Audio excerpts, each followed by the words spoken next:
one. Boom, boom, boom. What is up, everybody? Welcome to the Of Like Minds video podcast. Have a super special guest in today, Mr. Timothy Farson, current principal of SDSCPA, my alma mater, and my former AP Lit teacher and ASB advisor and mentor. Mr. Farson, thank you so much for coming on and giving us your time today. Okay, man. I'm glad to be here. And I'm so glad to be I here. love we're glad to have you, and I just love the background. It's the most perfect thing, and it's beautiful, and the logo has definitely evolved over the years, and I think it definitely demonstrates what SCPA is like. Very colorful, very unique, and just a wonderful place. Mr. Farson, if you can just kind of start us off and just one the current climate of the world right now is really wild, and so I would just love to see what it's like, at a CPA in terms of adjusting to COVID and virtual learning, and what that's been like for you and the rest of the staff. Yeah. Well, actually, I'm going to give you a little background stuff that maybe you didn't know. Okay. With the logo, the original colors of San Diego SCPA was a rainbow. And so when we redid our logo, part of it was, paying homage to our past Mm, and reinventing.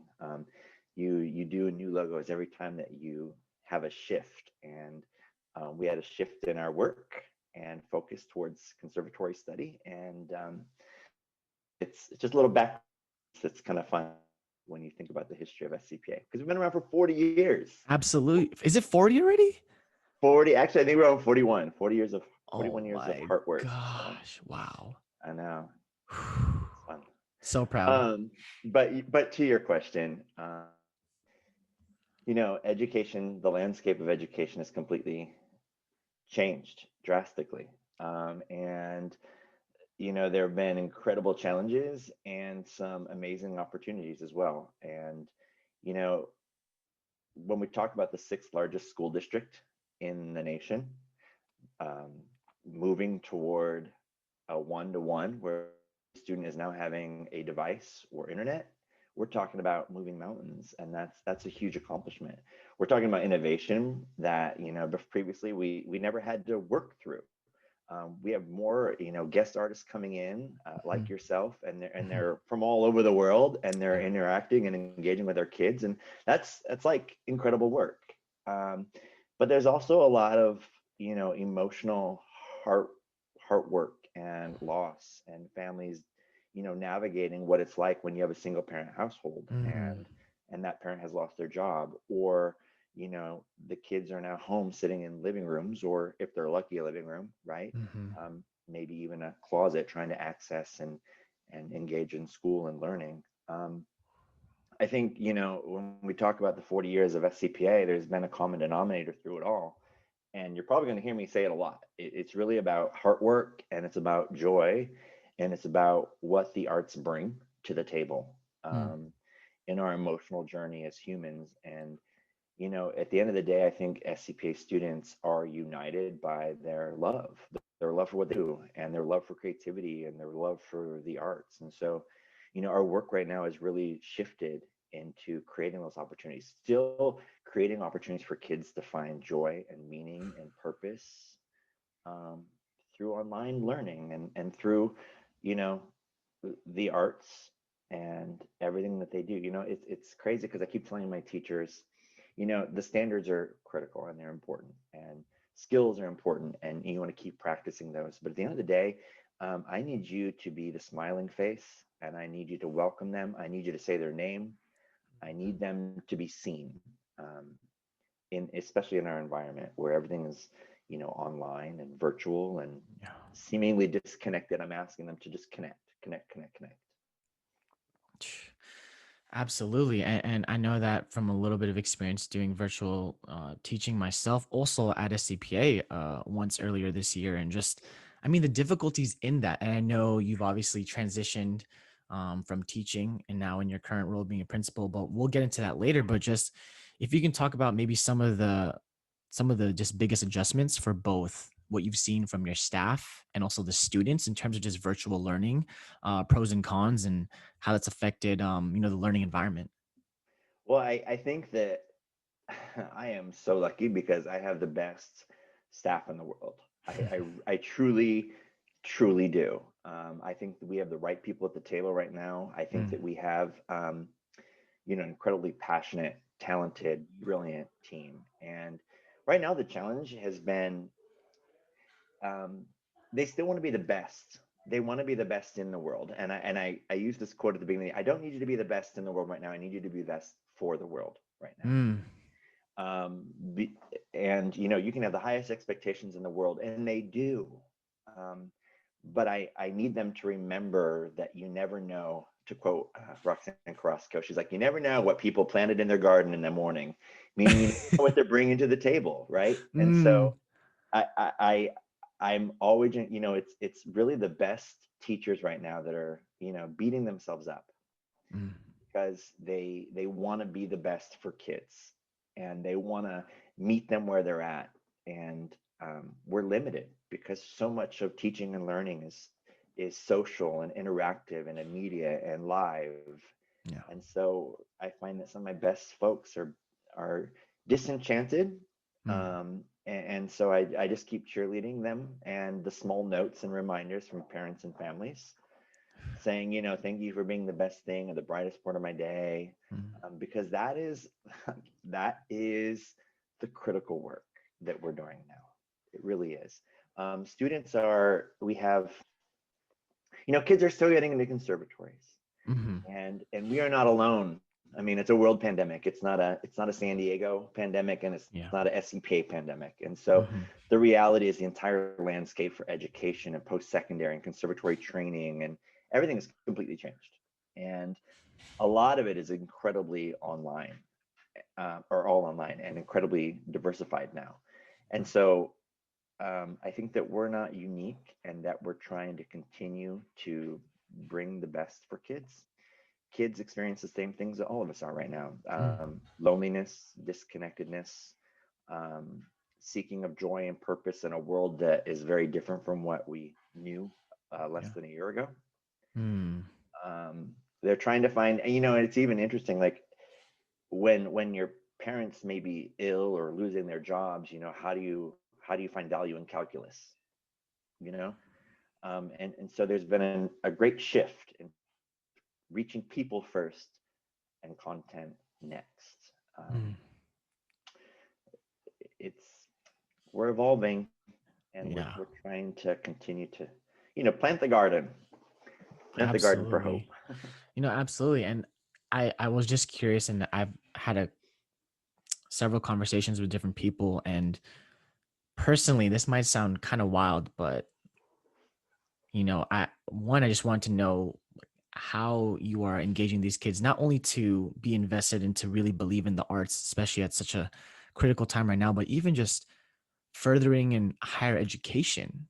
I remember, like, if I was in that position, growing up, I was not in a very financial stable situation with my family. And it's just, I don't know if I was a graduating senior going into college, I don't know if I would have gone to UCLA, because of just not getting that experience. So, like, how are you even, one, just, you said those little connections of saying people's and saying the students' names and just little things and, connecting, but how are we and how are you guys doing connecting with the students to just make them believe in not only themselves at their time at a CPA, but even just to pursue the arts, if there is going to be an arts in like 5 or 10 years? Like, how are you guys even going about that? Uh, well, I know that it's something that I've said forever, in my classroom as a teacher and now as principal. The arts are the answer. Mm, They really are.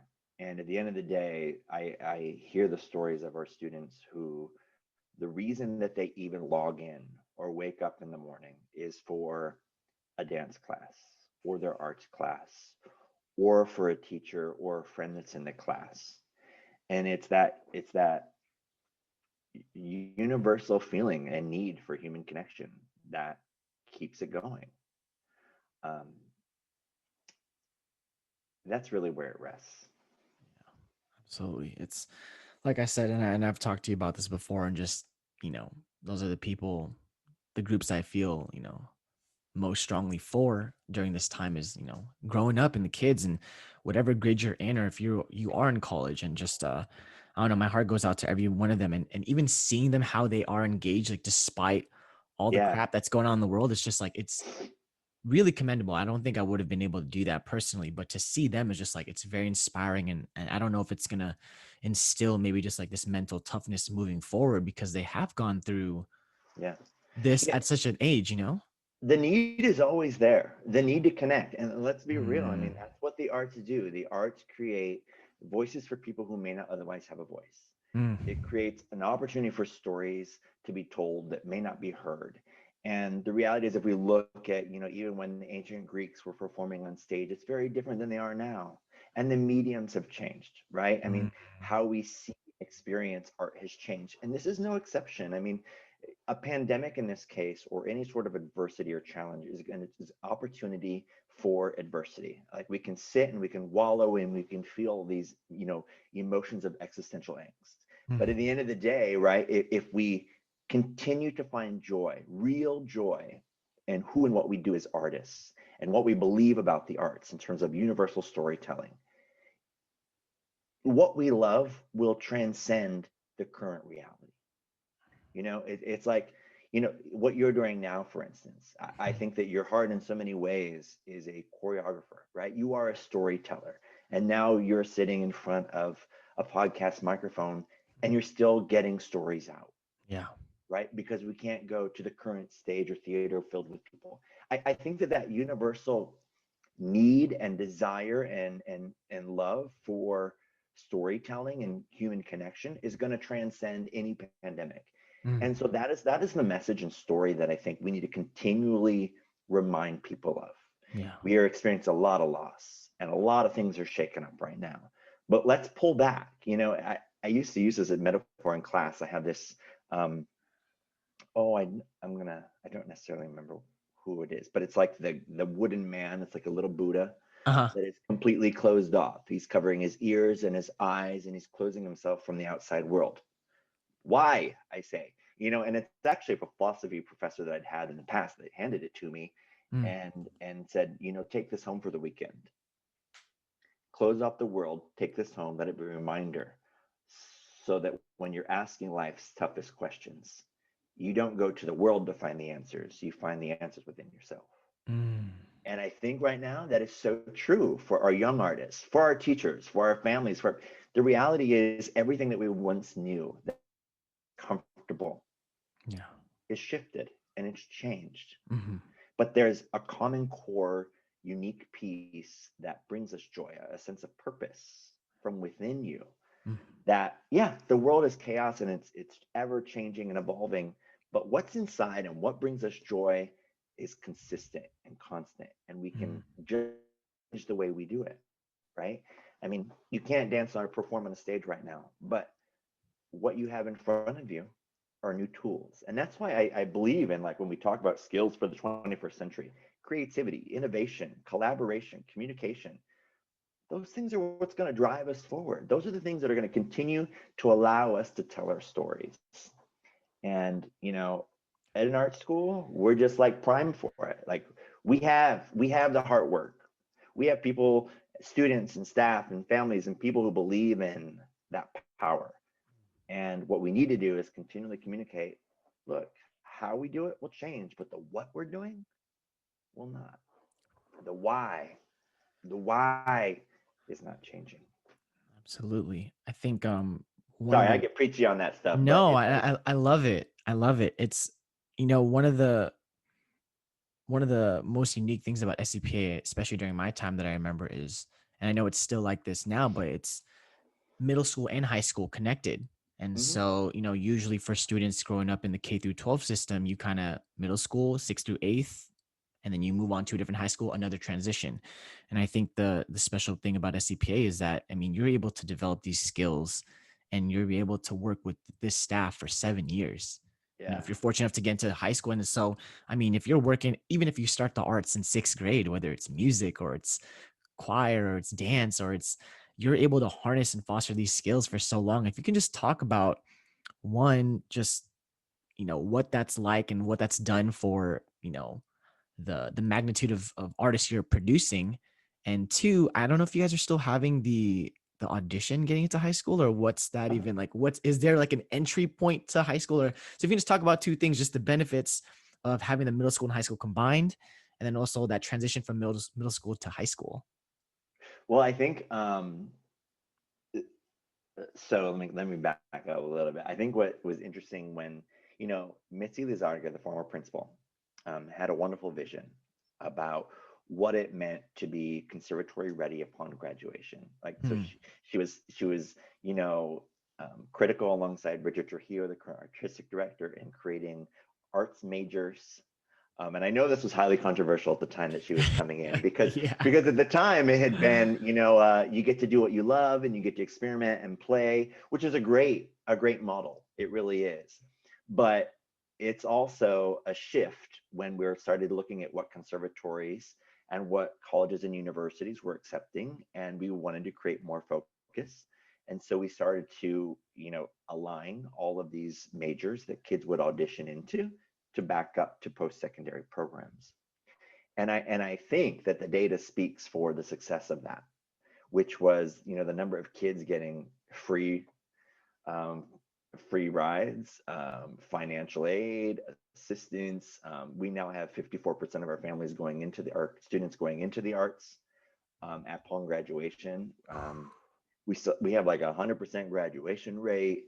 I think what the last class of 2019 had over like $14 million in financial aid. Like, so Wow. the model is breeding success, and so we want to continue and refine that.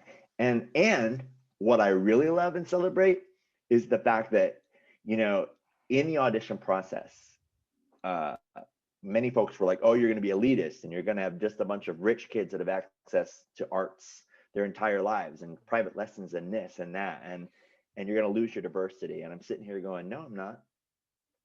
No, we're not, because we're going to build it from the ground up. We're going to, opportunity precedes skill." That's why I love that sixth grade in there.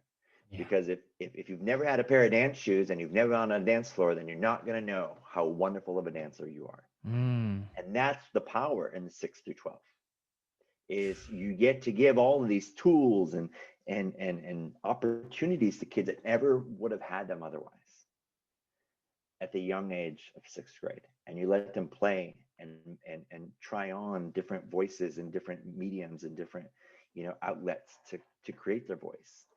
Um, but I think that there's power in the 6 through 12 because, of course, again, opportunity, the relationship building, the opportunity to work with someone for 7 years has been transformational. So yes, so actually the entire school is audition now. Oh. Everybody who auditions to come in, you come in with an audition, and it's not an audition of talent per se. It's an audition of passion. Do you Mm. want to be here? Are you going to show up? Are you going to do your part? Because we're going to provide you with all the tools in the world that you could possibly want. Mm. Are you ready to really play the game of life and the arts and learning? And are you going to Mm. have are you telling me now, like when you're young, do you want to be here? Yeah. How do you Um, find that out? Like, is the audition like a multiple day process? Is a one, like, how do you well, find that we niche? let them play. We let them play. We Okay. put them in all kinds of situations. And the reality is, the only way you're not going to get in, this is the secret, don't let anybody know. I'm looking around like the FBI is around me, but As everyone's listening. I know, right? It's about, do you want to be here? Hmm. You have little sixth graders that'll show up and say, "I don't want to be here. I want to play sports, but my mom said this is the safe school, so I want to be here." Like, kids are Mm. honest. They're so real. And the Yeah. reality is, we take most of the people that show up Mm. and say, "I want to be here," and they have a pleasant experience. You know, we understand that you have introverts and you have extroverts, you have performers and you have creatives, and the dynamics of personality are so incredibly diverse. So at the end of the day, it's not about gatekeeping in the middle. But as you're saying, Where was I at? Where did you? I think we left off the audition process. Everyone, you're kind of saying everyone gets in, don't tell anyone. Okay, well, 6 through 8, like I said, it's a very different process because it's Mhm. all about providing kids with opportunity. Some of our kids, as much as we have a desire and dream that every kid has high quality arts experiences and opportunities before they get to us, it's not reality. And so our job is to open the gates, let kids in, let them experience, let them have opportunities, let them develop skills, let them find out if, if they want to be, if they are, Mm. someone who wants to continue on. In the ninth grade program, it's a little different because it's passion based 95%. Mm. But the other part is, um, it's a little bit of talent, it's a little bit of skill, but it's all about discipline. It's about discipline and passion. Um, so our guiding belief is that no matter what you want to do, you want to be a geophysicist, you want to be an astronaut, you want to be an engineer, you want to be a chef, you want to be, you name it. Insert teacher, insert anything. Yeah, The arts are a path to get there because they're going to teach you the discipline, the perseverance, the desire, the passion, the absolutely. and the joy at the root of all of that. Mm. So that no matter what you want to do, the world is yours. And that is what SCPA, you know, that's the vision, that's the promise that we want to make our kiddos when they come in. Absolutely. And I think that's something that gets a little misconstrued when you talk to people that are pursuing the arts. It is almost a vehicle to learn these life skills that you wouldn't necessarily be as open to learning in a more Yeah, conventional format. And you learn that discipline and that work ethic and that persistence and all these things that are actually very tangible and also very transferable to the next stage of your life. And it's super important. And you kind of mentioned something a little bit, Mr. Farson, on you were talking about like, oh, like with the auditions, I could seem as yeah, a yeah, yeah. I was, elitist. I And need to circle back to that yeah, because I get really, really excited about this. yeah. In the last 3 years, we have gone from not even on the records to the number 8th most diverse school in California, Mm, number 51 in the entire nation. Like, are you kidding me? yeah. It is the exact opposite of what people were coming, and they're like, no, you can't do auditions. It's going to keep people out. No, we are opening our gates. We're telling a solid narrative of who and what you're going to get when you come into our school. Hmm. We are making, the arts more focal in everything you do at SCPA. You can be a dance major, but I'm going to tell you, when you go into 9th, 10th, 11th, and 12th grade English, I'm going to challenge you through the curriculum to use that love and passion and joy that you find in dance to change the world through Mm, social justice, pieces or nonprofit. It's just, it's incredible what happens when you start to unite people by what they love mm, rather than a zip code or a graphic group or a, federally mandated target in terms of demographics, race, and whatnot. It's the the true equality and the true issues um, tend to fade away when you start using the arts as the lever. yeah, And again, I'm going to say it: the arts are the answer.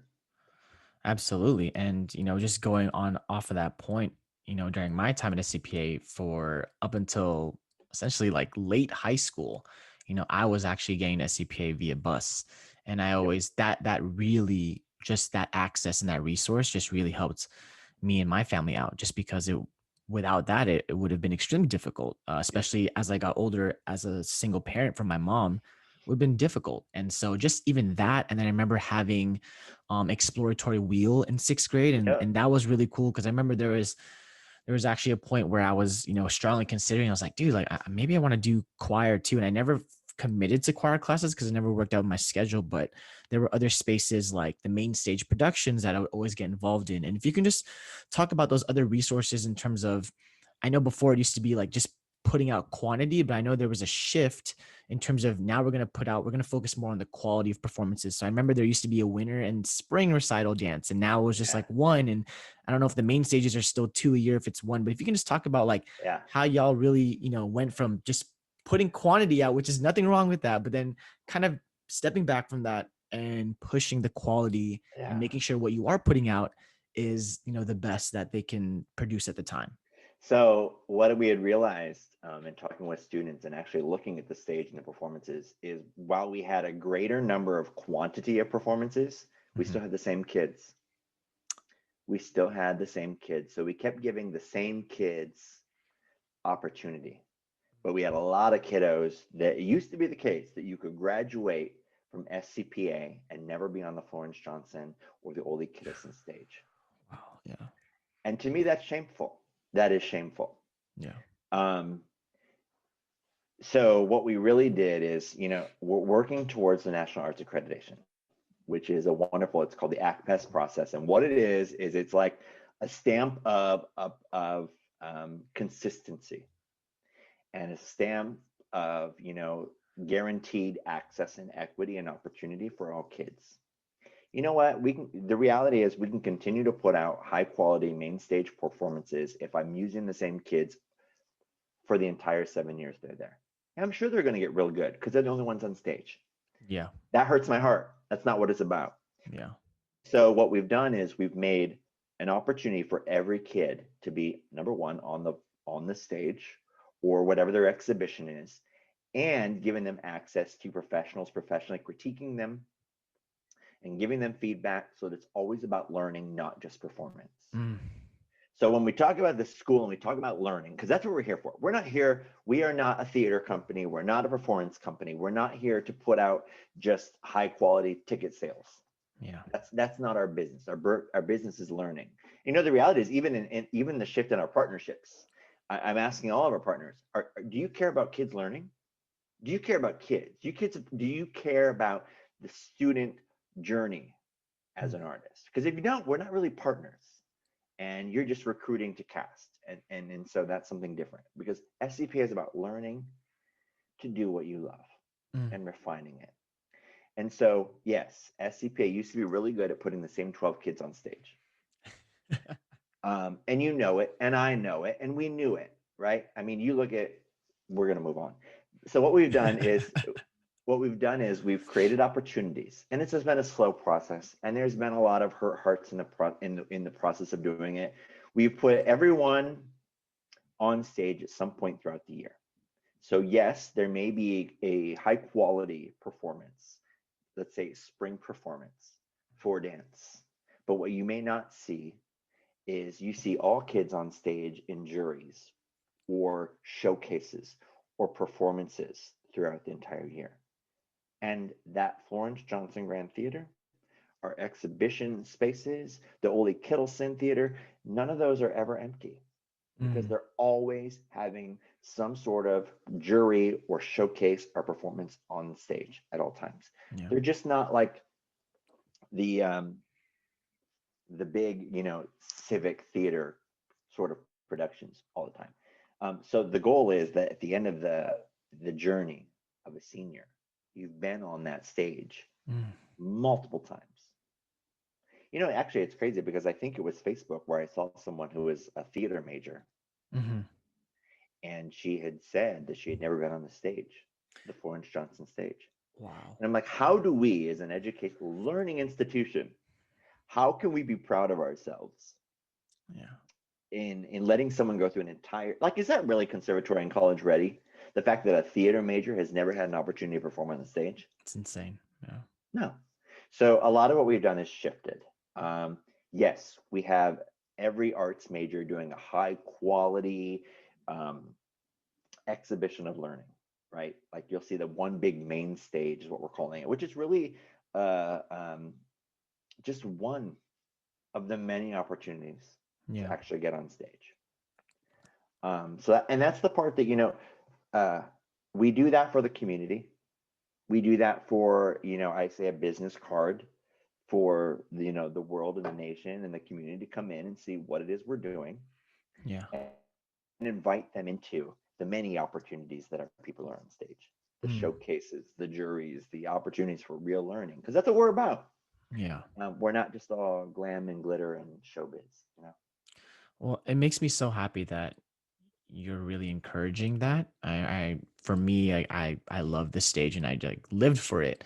And it's kind of wild to think how some things I didn't really think would be transferable, just that experience of being in front of big crowds all the time, especially at such a young age, like going to college, like I know one of the top like 5 fears in like amongst like people, I don't know if it's like in the US or just in the world, but is Yeah, public speaking. And I it's huge. that is nothing for me because it's because I've been in that situation thousands of times. And Yep. I think now that, you know, you and the staff and the admin are fostering and encouraging that, I think that's extremely just going to be so beneficial for these kids moving forward, because that is, I've talked to a lot of people that haven't had like stage experience or that don't, you know, do visual arts, performing arts. It's Yep. like they're very terrified of public speaking or just being in front of big crowds. And it's like, Yep. you don't realize how valuable that is Yeah. until, oh, I've done that and I Yeah. feel good. Yeah. You can't be. Yeah. You cannot be. I mean, we talk about the 21st century skills, right? Communication, collaboration, creativity. Like you can't do those. You can't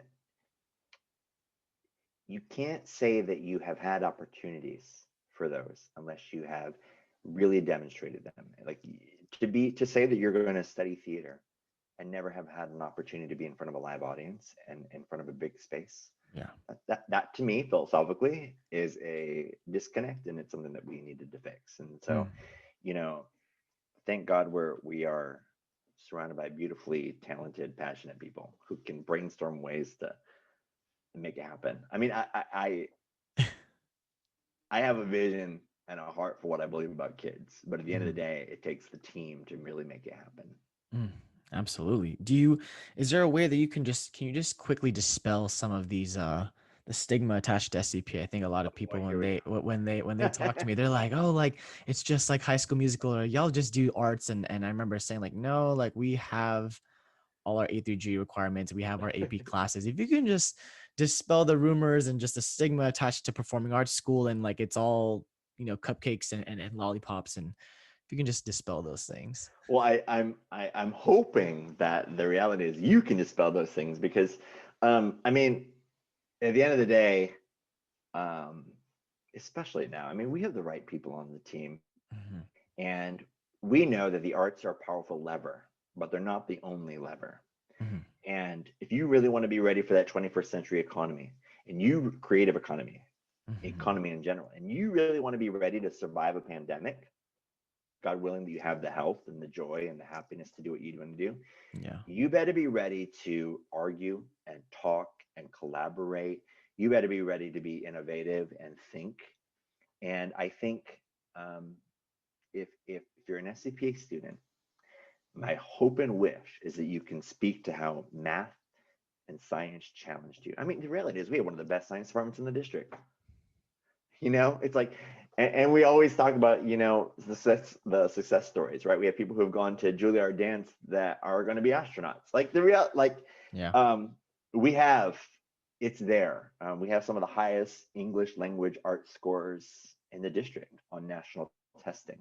Yeah. Um, and it's because our people performers, our students just aren't performers. They're Mhm. writers, they're readers, they're critical thinkers. They're, asked to dissect historical movements and techniques and theories in their art form. One of the things that I said when I became principal is I want every student to be able to graduate and not only be successful in the art form, but I want to be able to talk about and critically analyze and critique and be part of a movement that utilizes their art form. Mhm. I don't want you to just be a performer. I need you to be ready to tackle the world and the world's problems and use what you love to create change. Mhm. And Yeah. I hope that that is true, and I see it over and over again, because it goes back to something we had said earlier. The arts prepare you for whatever you want to do, and Mhm. the academic curriculum that we use at SCPA, that we implement at SCPA, in so many ways uses the arts as a lever to pull in terms of passion and engagement, so that when you're going through physics and when you're going through calculus or you're going through whatever it is, we're using that heart piece, that common denominator. One of the things that's changed, I think, since you've been there is we're now offering up to 22 college courses. So we Oh, no longer even offer just the high school curriculum. We're offering on top of it the city college curriculum. So that's amazing. we have sophomores that are now in English 101 at City College. Mm. And when they graduate from SCPA, they will have all of those basic units that are transferable ready to go into the UCCSU system. That's I mean, amazing. this, like, you're talking about the highest level of rigor. I don't believe in remediation classes. I believe in acceleration classes. People don't need remediated. Yeah. They need accelerated. Yeah. And I think, from the top, offering the most, I used to, when I first became a teacher, I'm looking at what they teach you in school for gifted and talented education, Mhm. right? And the tenets of accelerated and honors and advanced classes. And I'm thinking, I know some of my lowest performing kids that have had access to these advanced theories and ways of teaching, they would flourish and they would so love what they do and be accelerated in their learning. So a lot of our classes have now just become all accelerated or all advanced or all honors. And people say, but my kid is gifted and they need more. No. Um, we're going to give every kid access to that because we know that how people learn is rooted in that fundamental belief about um, finding out what engages, giving them the skills and the tools, and lifting and loving what they do to be able to read and write at a sophisticated. So I get preachy on that because when I look at so much of how SCPA has come, even in just the 12 years I've been there, um, and the access that the opportunities have given people in grade 6 to 12, it's been a game changer. Absolutely. And you talked about a little bit at the beginning of, everything you said there. You talked about creating change. And I feel like you can do a lot of creating change head on, when you're a teacher and with your students and the ones you come across. But I think you were able to expand more on your impact when you made that transition into the role you're currently in. And so if you can just talk a little bit about, and we'll get into, the beginnings in a sec, but if you can just talk about, the impact you're able to make being the principal, and two, even maybe just a transition Yeah, going from teacher to principal. And it was a little tough. that's an adjustment, amongst peers, just there's a whole Yeah. lot to cover there. So just talking about, what it's like to be principal at a CPA, everything you had to deal with, and just that transition going into that position. So, where to start on that? So, what's interesting is um, I never saw myself as a principal. And in many cases, I still don't. I am a teacher. I love learning. I love creating the environment for people to learn. I love creating a place that people feel nurtured and loved and supported. And I don't always win. I'm not saying I'm perfect, Yeah. but I always try to create a garden, so to speak, right? That people can plant their seeds of joy and find what they love to do and create that. Mhm. Um, I mean, it's no secret that when I was a philosophy major in undergrad, and so Mhm. really what I love is knowledge and wisdom and experience and opportunity and learning. I love arguing and dissecting ideas. I'm a vision guy. I have a clear vision of what I believe about kids, about students, about families, about opportunity and access, and those really ground everything. So so it was the hardest thing to do was leave the classroom because I had developed such close relationships Mhm. with with my students, Yeah. and I'm always saying that to engage the mind, you have to engage the heart. I'm hoping you heard that. Yes. To engage the mind, you have to engage the heart. And I think it was, Lamont Jackson, who was the area superintendent at the time, that, I can just remember conversations about, we want you to take what happened in 302 and spread it. 302 is my classroom. And I Mhm. used to always say 302 is here for you, right? What happened in my classroom and take it to the whole school level. That's what we want to see. And I can remember Superintendent Cindy Martin saying that and believing that in me. Um, because I don't know that I ever would have been able to do it without the belief of incredibly common denominator heart people, their belief in me, and their vision for um, me taking what I believe we were doing in the classroom to the entire school. Mm.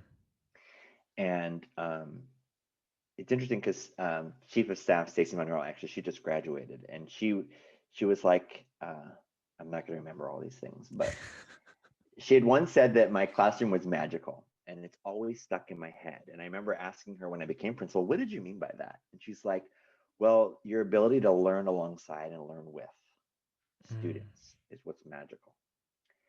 And I think the same is true with being a principal. Mm. I don't have all the answers. I'm not a top-down kind of guy, which is, even influenced my relationship with my colleagues, right? My teachers that I taught alongside, right? Incredible teachers.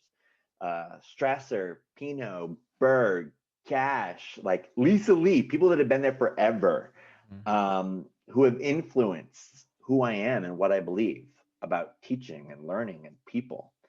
All of these folks, when I became principal, were there to support me, and they were there to nurture me, and they were there to remind me that we have a lot to learn and we're going to do it together.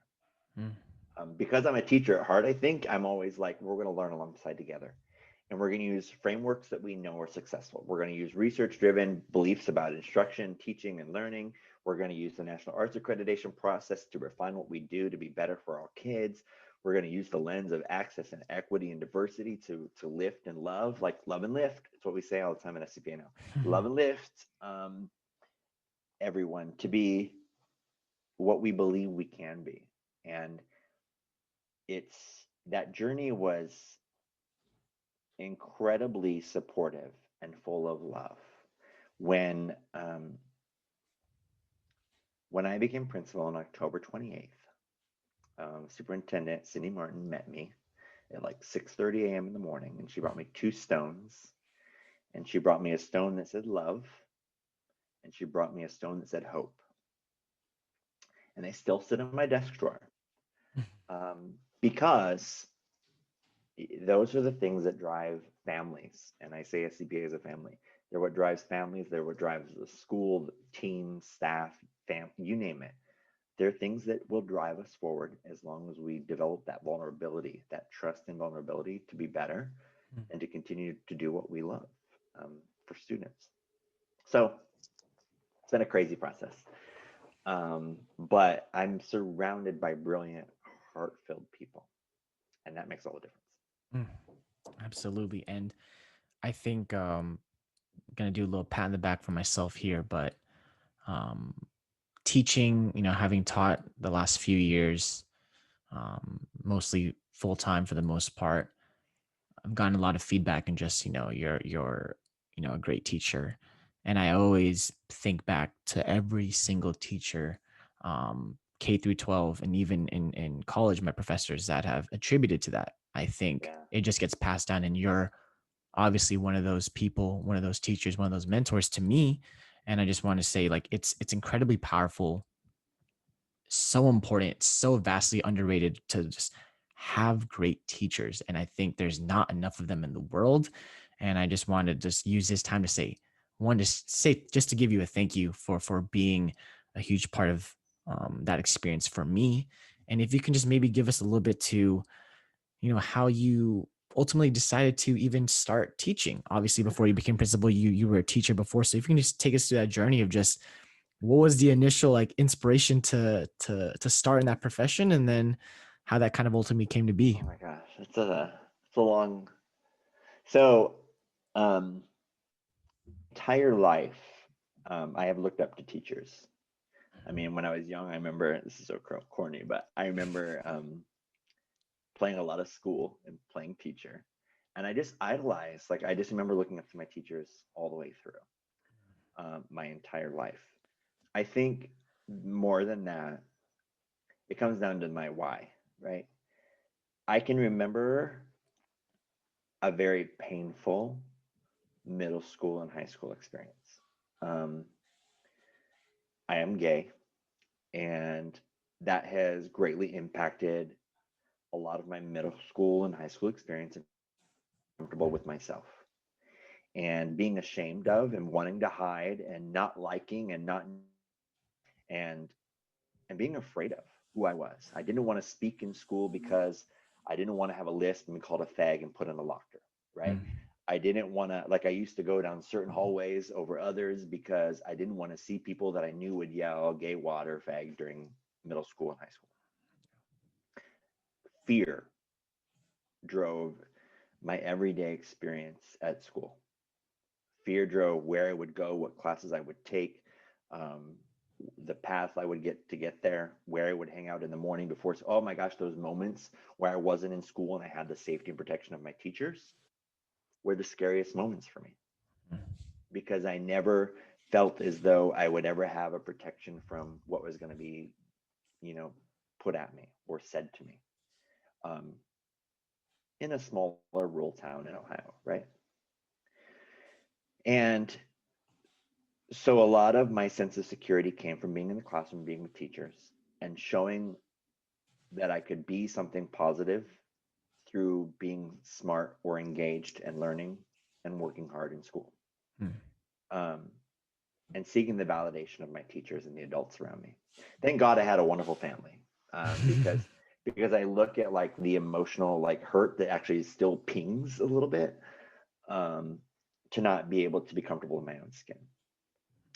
I mean, I can remember a middle school experience coming out of PE, and I'm holding my books, and I'm holding them, I think, like this, because I had like 8 books, and I didn't want to carry a book bag, because at that time you were too dorky to carry a book bag. Stupid things, right? And I can remember my PE teacher saying to me, "Why do you hold your books like a girl?" Mm. And then being in front of everyone, right? Yeah. And I can just remember, like, I can't get that out of my head in terms of how I felt. But all of this created a fire, right? That now I fight for, right? A fire that I seek to extinguish ever happening to my students. And it wasn't until like Mrs. Meggett in the 9th grade, and it was a theater, communications, or speech class where she recognized me, she saw me, she said my name, and she validated me and said, "You know, you have incredible skills. You're an incredible speaker. You have a lot of heart. You have a lot of passion." I got on stage and I use theater as a way to experiment. Who am I? What am I? Because on stage, I can have a lisp, or I can be crazy and quirky, or this or that. And I can always use that as a security blanket in rural Ohio to finding out who I am. And so theater and Mrs. Meggett, my theater teacher, were a really big reason that lit a fire in me. They Mm. became my why. I want to fight for kids to never feel the way I felt when I was a middle school and high school student. I want to fight for kids to always experiment and find their voice through the arts. The arts were it for me. And I understand there are many ways that kids can find out who they are, but I always want to give kids the opportunity to feel vulnerable and safe at the same time. Because once you can experience that, there's no stopping. And so much of what and why I do is because of those past experiences. And I realize now, I debated for a long time. I had an undergraduate in philosophy, right? Medical ethics, right? But what philosophy taught me was, and what I loved about it, in retrospect, is that answers are always changing and evolving. Truth is always evolving and changing. Meaning, purpose, it goes back to, I think, even your existentialism projects, right? That I made all Yeah. varsity, right? Existence, what it means to be human, what it means to be. These are really universal things that, whether you're asking the question or not, you're deeply engaged in. And I think that I can remember thinking, oh, because actually what had happened was I was at San Diego State and I was taking graduate courses in philosophy. I was going to get my master's in philosophy, and I started crashing courses because I'm like, oh my God, I love this. I love teaching. I love people. Uh-huh. Can you remember my grandma Decker? God love her, God rest her soul. Like incredible life influence. She'd always said to me, don't be just a teacher, Timmy. You can be anything in the world.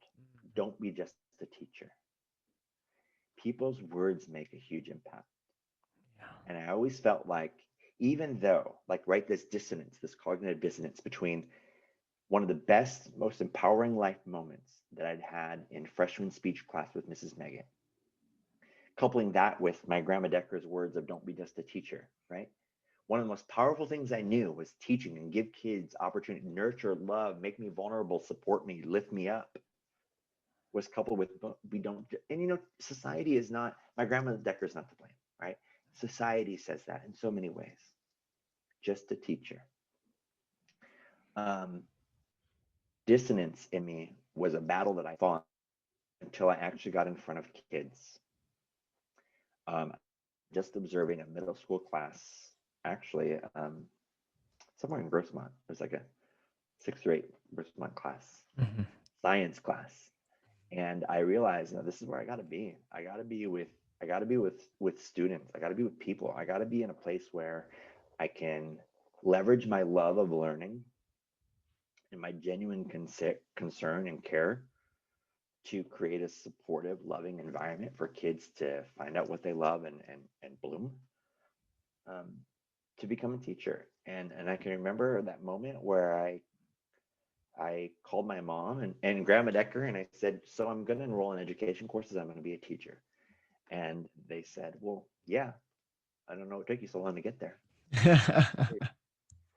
And that's what ultimately led to me going into the teaching credentialing program at San Diego State and student teaching at SCPA under the guidance of Mr. Barbola, who was a tremendous teacher, heart work teacher, and you know, doing what I do. And then in terms of becoming principal, it was really about protecting what had become so sacred to me. SCPA has, in the few years that I'd been there, been an incredibly loving and supportive and passionate place, unlike anything I had ever experienced in my entire life. Yeah. The teachers, you know, the Mr. Doyles that come in and wrap themselves around you to love and lift you as a teacher, as someone who cares what they do and what they fight for. These are things that deeply became, you know, so part of my conscious, of my everyday being. And when, you know, Mitzi Lizarga was the principal and things were shifting, I felt, you know, I didn't even sign up for interviews or the position for quite some time. I think they had done 2 or 3 interview panels. And then I sort of got protective of my family, of what I believed in and what I wanted to protect. And what I knew about myself is I'm going to rise to any occasion for the people that I love and support. And while I may not be the most experienced principal, right, because I had gone from teacher to principal, what I'm going to do is I'm going to be the hardest working and the most loving principal I can possibly be. I'm going to fight for what I know this school stands for. I'm going to fight for the history. I'm going to fight for the people that I know have created this place. I'm going to fight for the vision about what we can provide students and kids in terms of opportunity. And that's been my grounding. I'm going to fight for my why. I'm going to fight to create a place where that continues. And I am the luckiest man in the world. There's something to be said for sure, Mr. Farson, of just you talking about that experience of, you know, the way that you were carrying your books, you know, and that leaving that PE class and how that resonated with you, but you taking that negative experience and just kind of using that as a fuel for the fire, right? And just in terms of moving forward and just you fighting for that purpose. And I think there's something to be said of that mental toughness too, especially at that age. I mean, geez, like that, those are some of those things that, you know, it can really deter or it can break someone and it could prevent like an amazing journey that you've obviously still barely just starting. And I know that you're affecting. And I remember at the time when you could still see people in groups. And I remember, I think it was the first time I visited SCPA was a few months before I graduated. So this is back in 2015 when before I graduated from UCLA.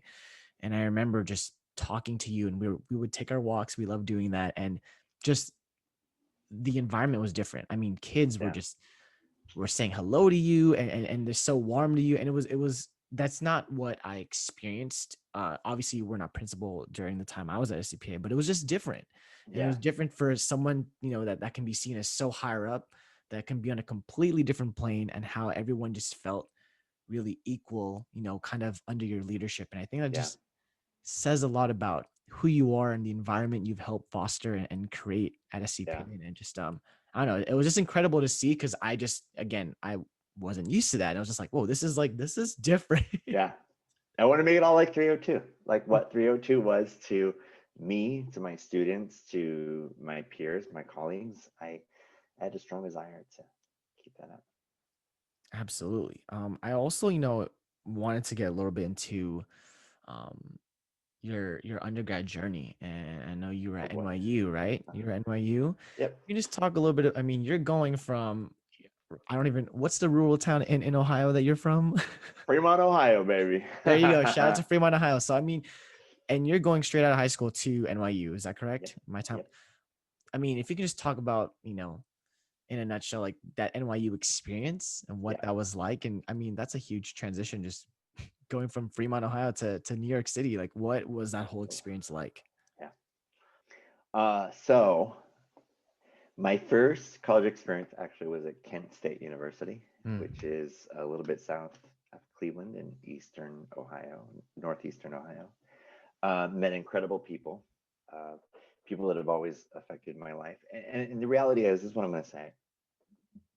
Um, College, university, career, work, you name it, jobs, it's always been tremendous people that have influenced my life and in some way or another contributed to my journey in ways that have really created the the sense of who I am, what I am, and the sense of urgency I have around what I do and why I do what I do at SCPA.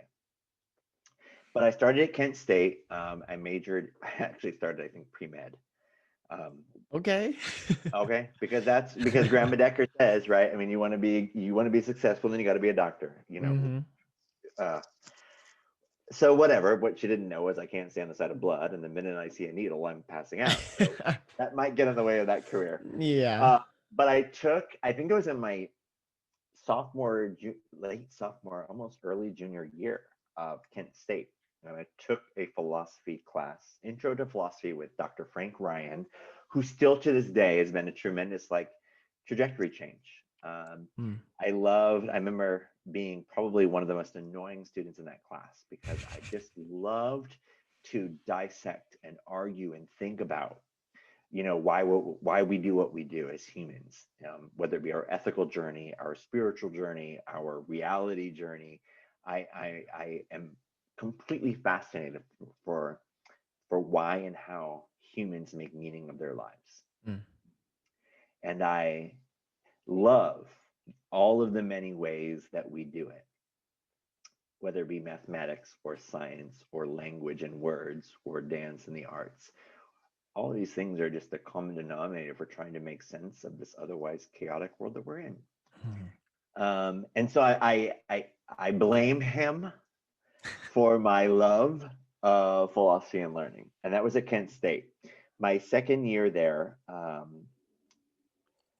I had an opportunity to move to New York and pursue other career interests alongside an education at NYU and in their philosophy department. And NYU is a tremendous experience in and of itself.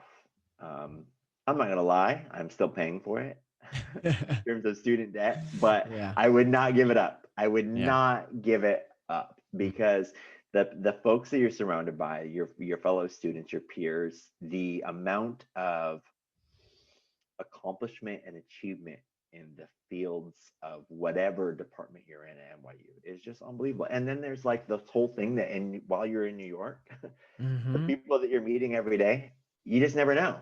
Mm-hmm. You just never know. And there's so many stories that will forever shape and influence my life Yeah. from not just even the school, but the culture and the people that are in New York City. Mhm. And so that was I'm just incredibly fortunate to be able to. Kent State was a wonderful place for me to start my education career. I Mhm. don't think that I could have just jumped into New York City from Okay. a farm town, but Kent Mhm. State at least was a liberal jumping ground for me Yeah. to develop my own voice and a sense of self and a sense of security that I could later be put into New York City.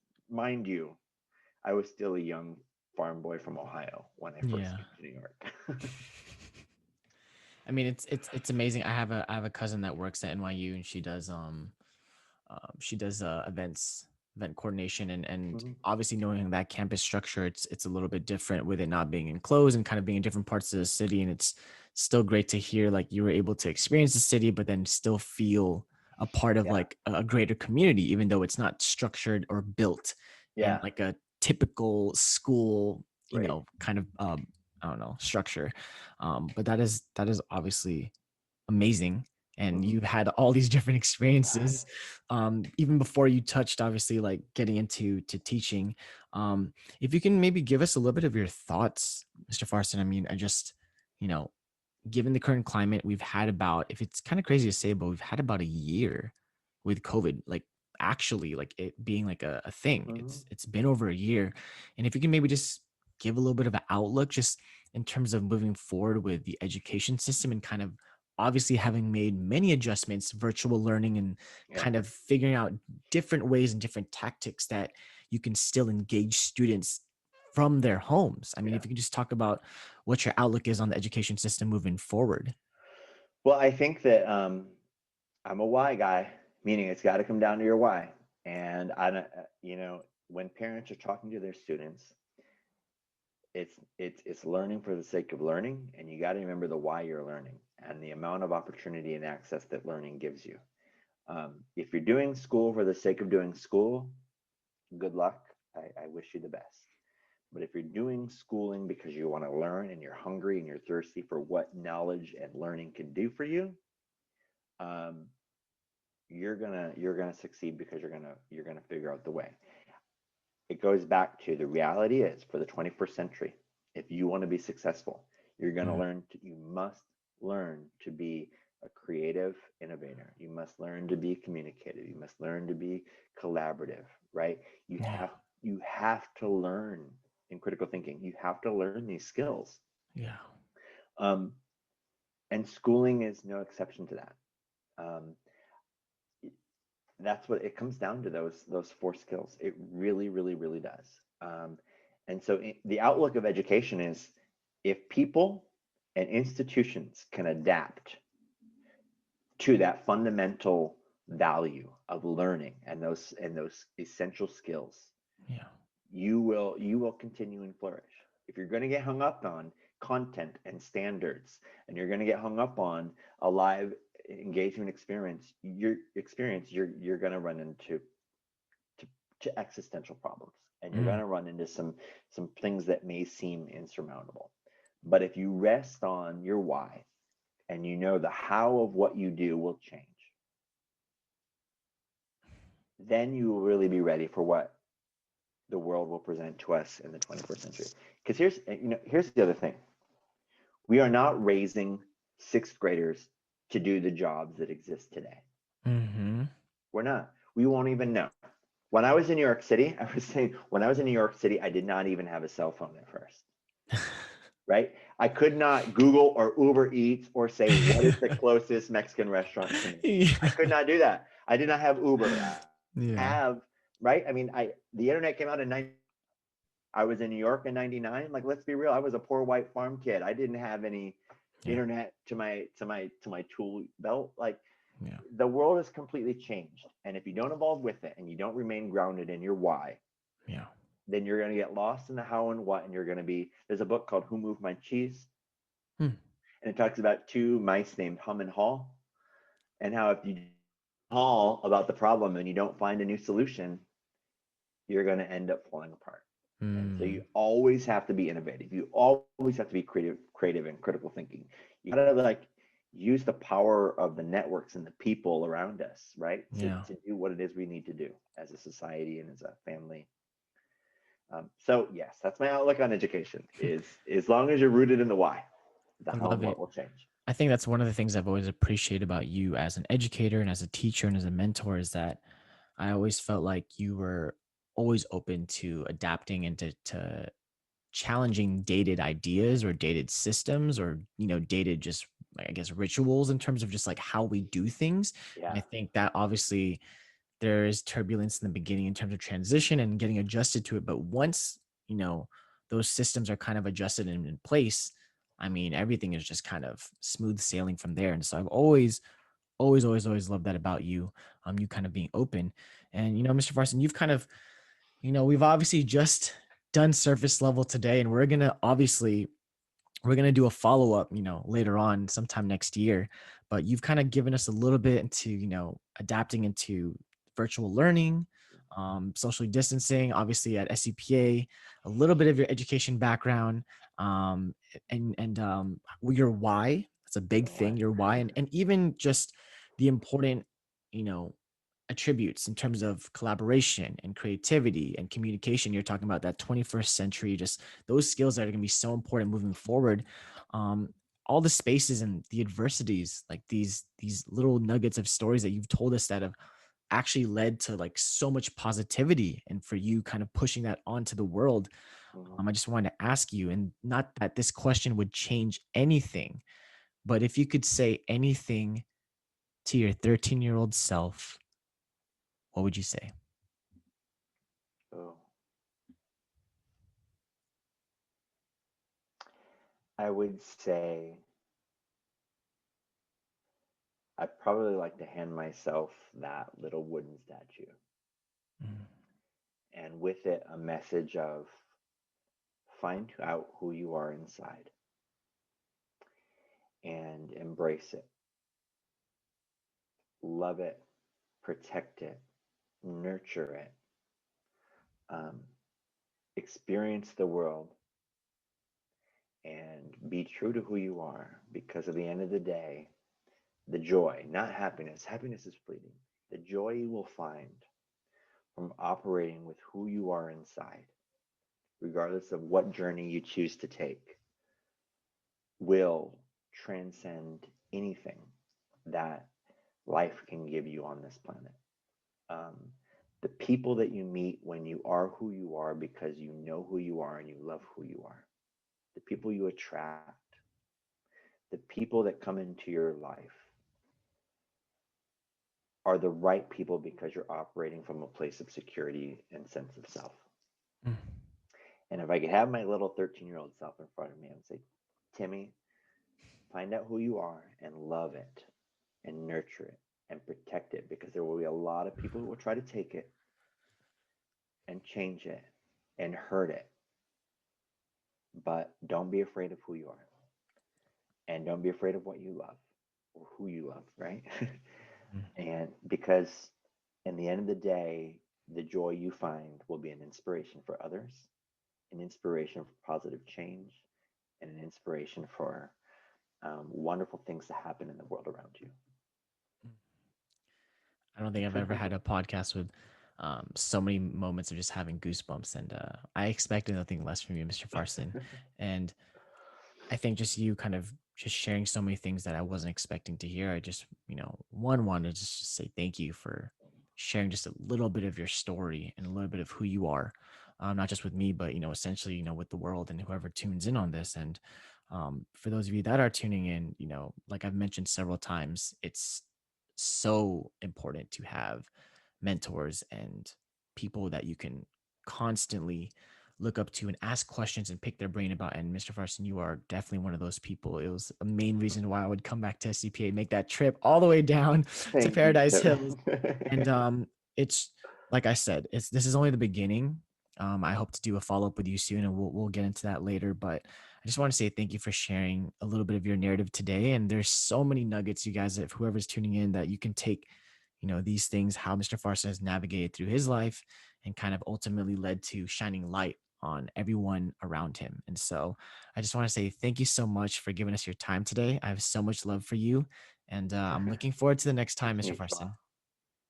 Thank you, Kevin. I have to say that it's it's um, it comes full circle when you're in these moments with the memories of you first even stepping into 302, right? Oh, God. And trusting me to be your teacher and Yeah. watching how we learn from, there's this thing about American education where they think the teacher is the one teaching. Mm, But the reality is so much of what you brought to the table, so much of what your classmates brought to the table are what has created my story and my narrative and my journey and my belief about joy and happiness. And so mm. thank you, Kevin. Thank you. Thank you. So much love for you, Mr. Farson. Right back Stay at you. safe and healthy, and Yes. we'll stay in touch. I'll talk to you soon.